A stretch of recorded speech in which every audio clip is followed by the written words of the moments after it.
Terpantas, terkini dan sahih. Bila-bila masa, di mana jua. Berita di jari. Subscribe YouTube Bulletin TV3. Buletin 1.37 November, anda bersama saya Asrul Nizam Kadir. Tajuk utama tengah hari ini.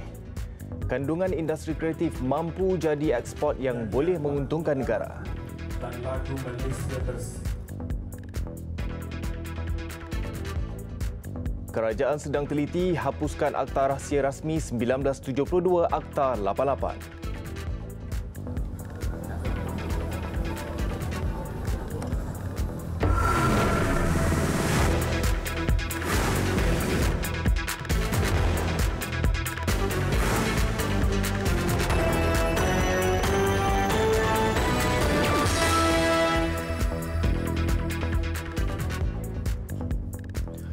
Assalamualaikum dan salam sejahtera. Kandungan industri kreatif seperti filem, drama dan animasi mampu menjadi ekspor yang boleh menguntungkan negara jika produk yang dihasilkan berkualiti. Perdana Menteri Tun Dr. Mahathir Mohamad berkata, beberapa negara maju dunia mengakui bahawa latihan dan galakan seni sama ada melalui latihan formal maupun galakan lain dalam kalangan masyarakat adalah suatu yang penting dalam pembinaan negara.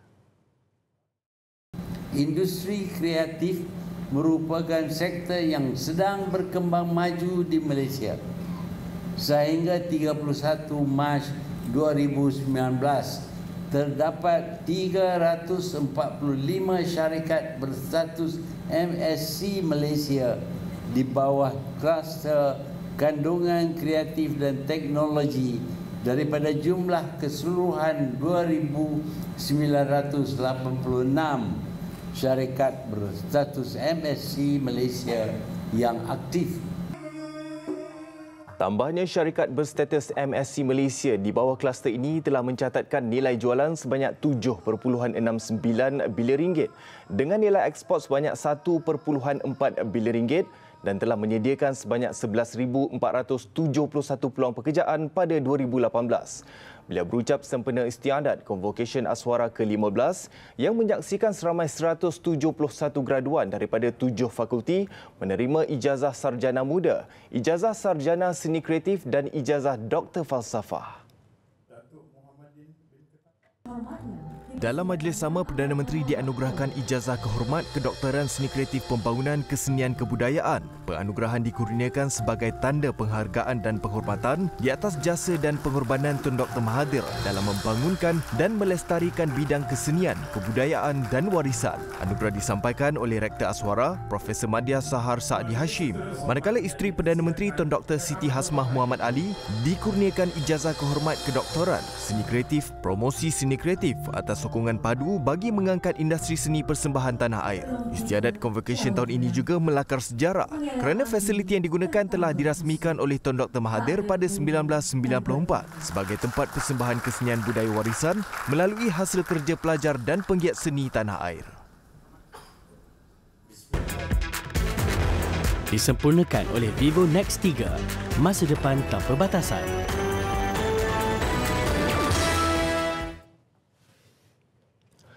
Beralih ke perkembangan Dewan Rakyat, antara yang dibangkitkan hari ini penghapusan Akta Rahsia Rasmi 1972 Akta 88, pengagihan dana peruntukan tambahan berjumlah 25 juta ringgit kepada sekolah yang layak dan isu nasib nelayan di Tanjung Piai. Dan untuk laporannya kita bersama wartawan Amirul Hakim Lokman di Parlimen. Silakan Amirul. Terima kasih Asrul, terus saja ke laporannya. Kerajaan sedang meneliti sama ada untuk menghapuskan Akta Rahsia Rasmi 1972 kurungan Akta 88 atau membuat penambahbaikan terhadapnya. Timbalan Menteri di Jabatan Perdana Menteri Muhammad Hanif Ahmaidan berkata kerajaan juga sedang mengkaji sekiranya akta berkenaan dapat diwujudkan sekali dengan Akta Kebebasan Maklumat. Dalam konteks ini, beberapa sesi perbincangan telah diadakan melibatkan kementerian, jabatan agensi seperti Pejabat Ketua Pegawai Keselamatan Kerajaan dan Kementerian Komunikasi dan Multimedia Malaysia, Pejabat Penasihat Undang-Undang Negeri Pulau Pinang, Pejabat Penasihat Undang-Undang Selangor dan Unit Pemodenan Tadbiran dan Perancangan Pengurusan Malaysia atau MAMPU bagi membincangkan hala tuju dan konsep berkaitan Undang-Undang Kebebasan Maklumat selain meneliti keperluan sama ada untuk memansuhkan sama sekali ataupun menambah baikkan peruntukan di dalam Akta Rasius Rasmi ataupun Akta 88. Beliau menjawab pertanyaan Ahli Parlimen Pengerang Datuk Seri Azalina Osman yang ingin tahu status penggubalan rang undang-undang Akta Kebebasan Maklumat yang akan menggantikan Akta Rasius Rasmi 1972. Tambahnya, cadangan penggubalan Akta Kebebasan Maklumat ini dilaksanakan secara holistik dan inklusif. Justru konsultasi awam berkaitan dengan cadangan penggubalan akta itu akan dilakukan sebaik sahaja aspek polisi berkaitannya dimuktamadkan dengan pihak berkepentingan. Diadakan melibatkan kementerian. Dewan juga dimaklumkan oleh Kementerian Pendidikan bahawa pengagihan dana pertukaran tambahan berjumlah 25 juta ringgit kepada sekolah yang layak berdasarkan kepada keperluan dan keutamaan serta potensi untuk ia berkembang. Menterinya Dr. Mazli Malik berkata jika peruntukan diagihkan kepada sekolah berdaftar dengan kementerian dan pihak berkuasa agama negeri berdasarkan enrolmen murid yang ada tanpa melihat keperluan sebenar, ia dikhawatiri jumlah yang bakal diterima adalah tidak signifikan. KPM tidak menggunakan mekanisme bantuan kepada sekolah agama rakyat dan sekolah agama persediaan di bawah peruntukan 25 juta ini berdasarkan per kepala kerana ingin mengoptimumkan penggunaan dana terhad yang diperuntukkan. Boleh jadi ada sekolah yang besar, mereka mempunyai kepala yang lebih banyak. Jikalau kita gunakan formula per kepala ini, mereka akan mendapat peruntukan yang lebih. Walaupun mereka mungkin keperluan mereka tidak seperti sekolah lain yang mungkin lebih kecil kepalanya, tetapi keperluan mereka lebih banyak. Beliau menjawab soalan tambahan dikemukakan Ahli Parlimen Sikh Ahmad Tarmizi Sulaiman mengenai jumlah agihan peruntukan yang telah disalurkan. Mazli berkata, permohonan 78 sekolah berdaftar dengan kementerian telah diluluskan melibatkan peruntukan 6.294 juta ringgit. Manakala sebanyak 254 permohonan sekolah yang berdaftar dengan pihak berkuasa agama negeri telah diluluskan dengan peruntukan sebanyak 14.195 juta ringgit. Ketika ini, kementerian tambahnya sedang membuat verifikasi permohonan bagi fasa terakhir untuk menyalurkan baki peruntukan kepada sekolah yang layak.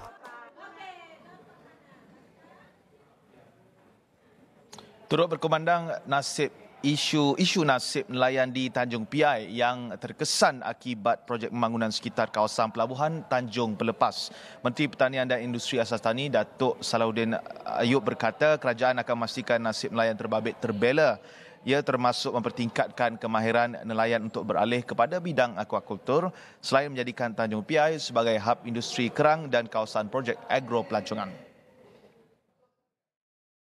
Apakah usaha kementerian bagi memastikan kelompok nelayan di kawasan Tanjung Piai, saya ulang, di kawasan Tanjung Piai tidak pupus yang diakibatkan oleh kawasan tangkapan ikan yang semakin mengecil akibat projek pembangunan sekitar seperti Pelabuhan Tanjung Pelepas. Ditambah pula dengan pemutihan nelayan yang banyak menidakkan bantuan atau berlaku keciciran pemberian allowance sara hidup nelayan kepada sebahagian kelompok ini. Kementerian kita telah mempertingkatkan skill ataupun memberikan latihan secukupnya kepada nelayan-nelayan pantai ini untuk mereka dapat beralih kepada bidang aquaculture, iaitu dengan peternakan ikan sangkar dengan high density polyethylene program. Ya, kita beralih kepada ikan sangkar. Yang kedua, kita juga sedang membina dan saya telah mengumumkan sekitar bulan Julai tahun lepas, iaitulah Pontian dan Tanjung Piai sebagai hub kerang-kerangan. Oleh itu sangat memberikan kesan positif kerana hasil kerang dan kupang ini nampaknya boleh memberikan nilai tambah kepada nelayan di situ. Tambah beliau, kementeriannya juga akan membangunkan projek agro pelancongan perikanan dan rekreasi serta inap desa bagi menambah pendapatan nelayan.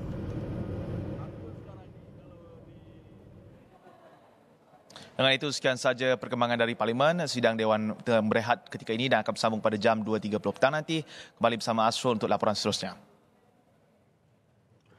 Terima kasih Amirul dengan laporan itu tadi langsung dari Parlimen. Kita ke berita seterusnya. Kempen pilihan raya kecil PRK Parlimen Tanjung Piai yang masuk hari ke-6 terus menyaksikan perang poster dan kempen parti yang bertanding bertambah hangat.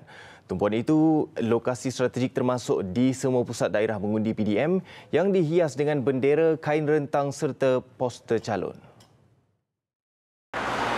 Tumpuan perang psikologi menerusi hiasan poster dan bendera tambah meriah di sepanjang jalan utama Pontian Kukup di kawasan Don Kukup. Kemeriahan yang sama juga dipamerkan di semua jalan utama di sekitar kawasan Don Pekananas. Jadual kempen calon yang bertanding juga padat dengan pelbagai program untuk bertemu sebanyak mungkin pengundi bermula seawal jam 5.30 pagi hingga tengah malam. Medium kempen terutama siaran secara langsung di media sosial turut menjadi pilihan bagi semua calon. Namun di sebalik kegairahan itu, dua calon bebas iaitu Dr. Ang Chuan Lok dan Faridah Aryani Abdul Ghaffar seolah-olah hilang dalam radar kempen. Sementara itu, Ketua Polis Daerah Pontian, Superintenden Mustafa Bakri Saleh berkata, setakat ini pihaknya menerima 8 laporan polis dengan 3 kertas siasatan dibuka sejak 2 November lalu. Manakala pasukan penguatkuasa kempen pilihan raya SPR mencatatkan 27 laporan kesalahan. Aduan diterima ialah 15 kesalahan membabitkan bahan kempen BN, 6 Pakatan Harapan PH dan 4 oleh gerakan. Lembaga Hasil Dalam Negeri LHDN telah memulakan audit di premis perniagaan bagi mengesan pengelak cukai sejak bulan lepas. Ia dijalankan berikutan pelaksanaan program pendedahan sukarela khas SVDP pada September lalu yang berjaya mengutip RM7 bilion. Saya ingin menasihati pembayar cukai yang dikenakan tindakan audit supaya mengemukakan dokumen kepada lembaga hasil sekiranya diminta untuk tidak mengganggu perniagaan mereka dengan lawatan pegawai audit ke premis perniagaan mereka. Beliau terdahulu melancarkan Deloitte Tax Max 2019. Katanya LHDN akan memberi tempoh yang mencukupi kepada entiti perniagaan untuk respons kepada mana-mana pertanyaan lembaga. Tambah beliau, audit lapangan hanya akan dijalankan sekiranya entiti perniagaan gagal memberi maklumat yang mencukupi kepada lembaga. Fraser and Neff Holdings Berhad FNN memperuntukkan RM450 juta perbelanjaan modal tahun depan. Daripada jumlah itu, sebahagian akan digunakan untuk pengambil alihan tanah di Cuping Perlis yang bakal dibangunkan bagi projek ladang Tenusu Mega. As you know, we have got the land that we have to pay for. That's 156 million already, and then we have got the ASRS, the warehouse in Shah Alam. That project in total is more than 180 million. I think about 180 million ringgit. So some of those will be materialized in this 2020, and we also have the fresh milk plant in Pulau Indah to be completed. In addition to that, we got some other investment in Thailand as well. Pihaknya dijangka menerima kelulusan kawal selia dalam tempoh 6 bulan untuk tanah berkeluasan 4,454 hektar di negeri utara itu. Ladang Tenusu Mega itu bakal menghasilkan 200 juta liter susu segar setahun. Terdahulu berlangsung sidang media. Keputusan kewangan berakhir 30 September 2019. FNM merekodkan kenaikan perolehan 5.3% kepada 4.08 bilion ringgit. Turut direkodkan keuntungan sebelum cukai tertinggi RM533 juta, lonjakan 25.7%.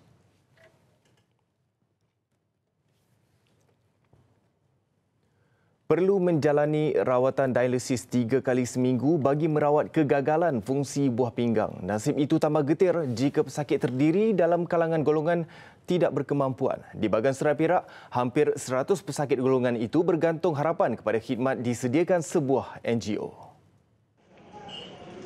Menurut pesakit kronik buah pinggang Muhammad Kamaruzzaman Omar, 27 tahun, dia menjalani dialisis sejak 10 tahun lalu. Penyakit yang dialaminya menyebabkan dia sukar mendapat pekerjaan tetap. Dia hanya bergantung kepada pendapatan bapanya berusia 75 tahun yang bekerja sebagai pembantu kantin serta kakaknya. Kamaruzzaman antara pesakit yang dibantu Pertubuhan Perkhidmatan Hemodialisis Nur Kasih Bagan Serai. Itu down lah kan. Kita nak sama belajar, nak kerja macam orang lain kan. Tapi tak boleh. Sebab ialah cuci seminggu 3 kali. Lepas tu 4 jam tu. Kadang-kadang orang tak faham kan. Kadang-kadang siapa nak ambil kerja kan. Masa kita lagi. Nasib sama dialami suri rumah Suhaida Mangshur, 44 tahun yang perlu menanggung rawatan hampir RM500 sebulan. Pendapatan suaminya sebagai nelayan tidak menentu selain turut membesarkan 5 anak. Nelayan ni pendapatan dia tak menentu. Kalau ni sebab dia bantuan nelayan pun memang tak dapat kan. Jadi susah jugalah kalau nak ni. Tapi dah terpaksa lah, dah kena bayar jugalah. Kalau tidak tak dapat dia cucuk. Masalah pada kita sebab darah kot kurang. Dia cucuk tu untuk tambah darah. Kalau darah kita kurang ni masalah sikit nak cuci lah. Turut memerlukan simpati G. Sigaradi yang menderita lumpuh dari paras pinggang dan hilang penglihatan. Dia dulu kerja sekarang kerja kat sini. Sudah.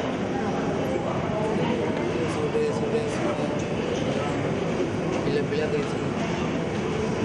Menurut pengerusi PPHNK Muhammad Nizam Abdullah, pihaknya turut berdepan kekangan dana untuk membantu golongan itu. Agak kesian jugalah sebab rawatan ini adalah perpanjangan. Kadang-kadang sukar juga pihak keluarga nak mengantar ambil dia sebenarnya. So terpaksa kita mengeluarkan duit. Ada pesakit yang kita membawa sendiri dengan menggunakan transport yang kami ada lah. Tapi transport itu adalah transport persendirian. Belum ada dalam pertubuhan ini. Mungkin guna kereta kami, kereta staf sebagainya lah. Sebab memang tidak mampu nak datang. PPHNK membelanjakan hampir RM300,000 sebulan untuk menanggung kos rawatan dialisis pesakit sekitar Bagan Serai. Orang ramai yang ingin menghulurkan bantuan boleh salurkan ke nombor akaun tertera.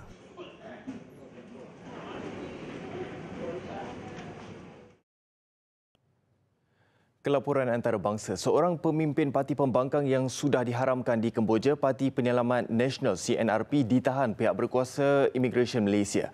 Media antarabangsa dipetik melaporkan penahanan Mu So Chua, naib presiden CNRP itu, dibuat sebelum kepulangan beberapa pemimpin dalam buangan lain ke Kemboja, termasuk Mu dan pengasas parti Sam Rainsy. Identiti sumber bagaimanapun tidak didedahkan. Jabatan Immigration Malaysia belum mengeluarkan sebarang kenyataan berhubung penahanan itu.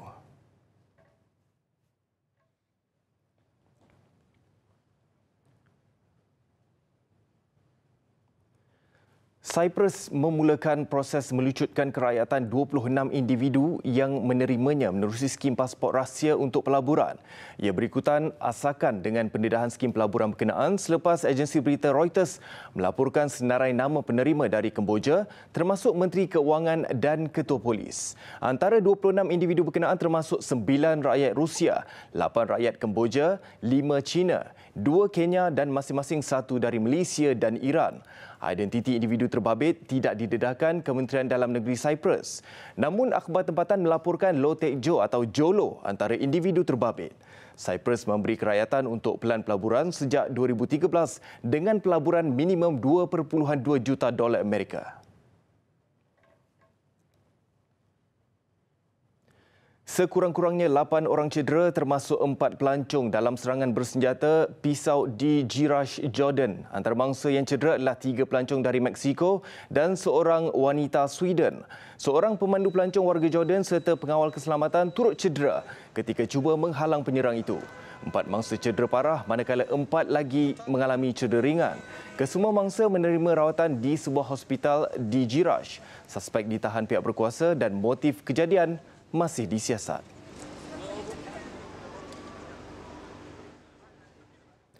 Ketua Pesuruhjaya Agensi Kerja dan Bantuan Pertubuhan Bangsa-Bangsa Bersatu bagi Pelarian Palestin UNRWA, Pierre Khenbul meletakkan jawatan susulan siasatan terbabit dalam tuduhan salah laku.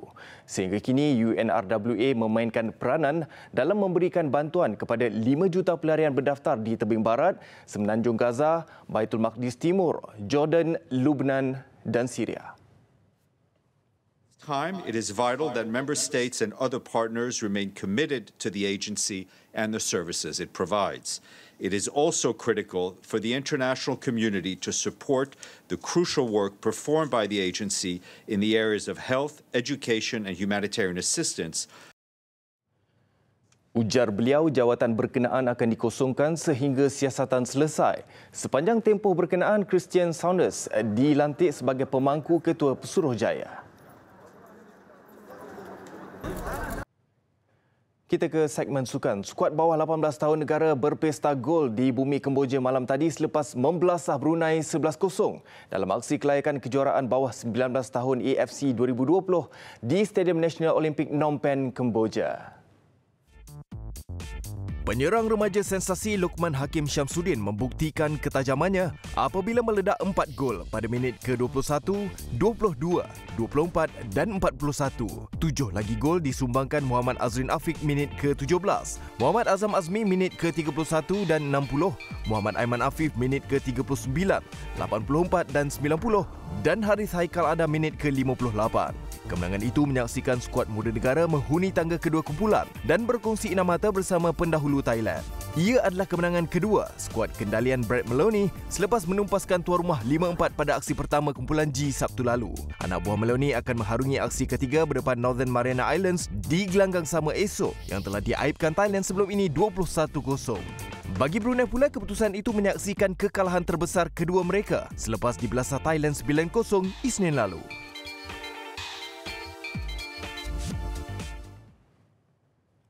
Penyertaan Kelantan United FC KUFC ke Liga Perdana diharap mampu menambahkan lagi semangat dan aura sokongan daripada peminat bola sepak Kelantan. Presiden Kelantan United, Datuk Cik Abdullah Matnawi berkata, KUFC menunjukkan prestasi yang sangat baik apabila menjadi juara Liga M3 biarpun masih pada edisi pertama. Kejayaan itu membolehkan Kelantan United bersaing bersama The Red Warrior TRW pada Liga Perdana musim hadapan sekaligus memberi impak positif kepada penyokong Kelantan. Dua pasukan dari Kelantan bersaing pada liga yang sama akan menambahkan lagi kesungguhan pasukan masing-masing bagi membuktikan kemampuan tersendiri. Pihak pengurusan dan pemain bersedia untuk menyahut cabaran beraksi di liga yang tinggi musim depan yang pasti berhadapan dengan pasukan yang lebih kuat. Saya melihat dalam suasana yang cukup positif di mana lebih meriah. Jadi bila ada dua ni lebih meriah. Maknanya rakyat Kelantan yang memang peminat bola sepak yang cukup tegar. Maknanya sokongan terhadap pasukan Kelantan United ni ada aura dia. Semalam Datuk Cik Abdullah hadir meraihkan kepulangan pemain KUFC di Stadium Sultan Muhammad ke-4 Kota Baru. KUFC dinobatkan sebagai juara Liga M3 apabila terikat 2-2 dengan Armed Forces FC di Stadium KLFA Ceras. Dengan keputusan itu menyaksikan KUFC mengumpul 66 mata selepas 26 perlawanan. Seterusnya tidak mampu dicabar lagi oleh Kuching FA yang berada di kedudukan kedua biarpun berbaki 2 lagi perlawanan. Pada awalnya pasukan KUFC tidak dianggap sebagai pesaing kepada TRW, berikutan ia baru bersaing di Liga Perdana. Baiklah, selepas meninggalkan dunia gimnastik, Puteri Armani Zarizi kini bergiat aktif dalam bidang tarian. Kebolehannya kami kongsikan sebagai penutup Buletin 1.30 hari ini. Saya Asrul Nizam Kadir. Salam hormat dan Assalamualaikum.